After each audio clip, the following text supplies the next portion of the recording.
Book 328. Good morning, good morning. Welcome back to Morning Motivation with Matthew Daniels, and today I'm going to tell you guys about Touch Not My Anointed. That's right, touch not my anointed. But what is Matthew Daniels talking about? A long time ago, in a land which is now uninhabited in these modern times, a temple stood to a goddess named Raquel.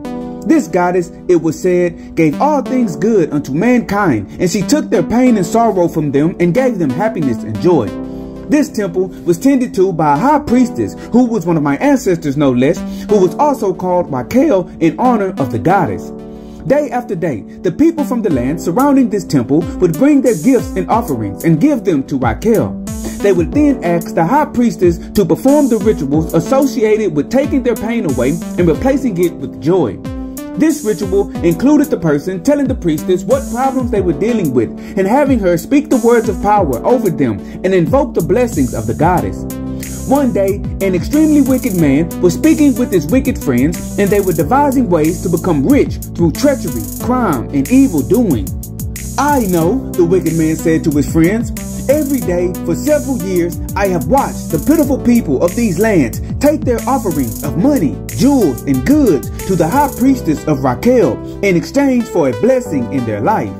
I am sure that inside the holiest place of the temple, there lies a treasure so great that if we stole it, we will become rich forever."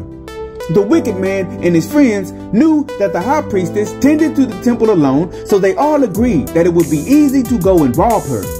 Waiting until the sky was dark and the moon was high in the sky, the wicked friends got dressed in all black clothing and descended upon the temple. Catching Raquel off guard and in prayer, they sprang upon her and enacted their evil design. They attacked her and beat her severely and demanded to know where the offerings were kept. The high priestess Raquel, totally shocked by their deplorable actions, told them where the offerings could be found, but she advised them not to take them.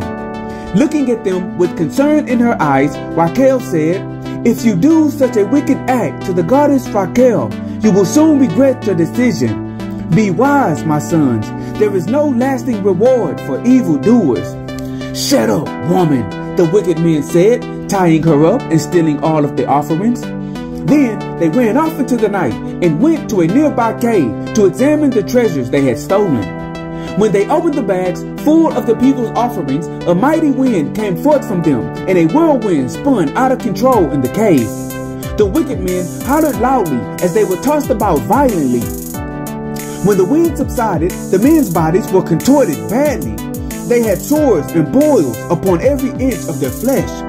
Their minds were overtaken with the whispers of demons, and the joy they had from a successful robbery was replaced with the emotional turmoil of 1,000 problems. They were depressed, unmotivated, and filled with self-hate. They had memories of childhood trauma that they never had before, and their insides were poisoned with years of eating a bad diet. They felt worthless, ugly, too fat, and too skinny. Indeed, all of the problems that had been brought to the temple of Raquel were now their burdens to bear.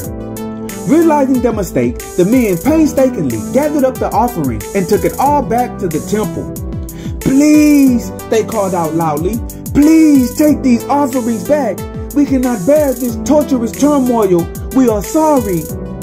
Looking at the men, the high priestess Raquel said, "I am sorry too, but I will not take back the offerings, nor will I allow the goddess Raquel to take away your sufferings.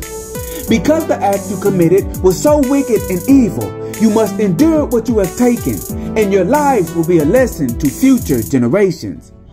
Depressed and sad, the wicked friends left the offerings at the doorstep of the temple, and one by one, they all took their own lives. And so, the morning motivation of today is, touch not my anointed. Today, I want to remind you that there will always be people plotting on you and your success. They will see the things meant for you and seek to steal it away if they can. However, what is a blessing unto you will be a curse unto them. And if anyone tries to bring harm and destruction into your life, then that harm and destruction will be brought upon them. Do not fear those who want you to fail. Do not stop trying to help others, and always strive to do that which is good. And remember, you are awesome, you are amazing, you are wonderful, and you are great. And you are going to change the world. I just hope I'm still alive to see it, family. I'm out. Good morning. To order books in the Morning Motivation with Matthew Daniels book series, search Morning Motivation with Matthew Daniels on Amazon.com or visit www.dandyandbigherm.com.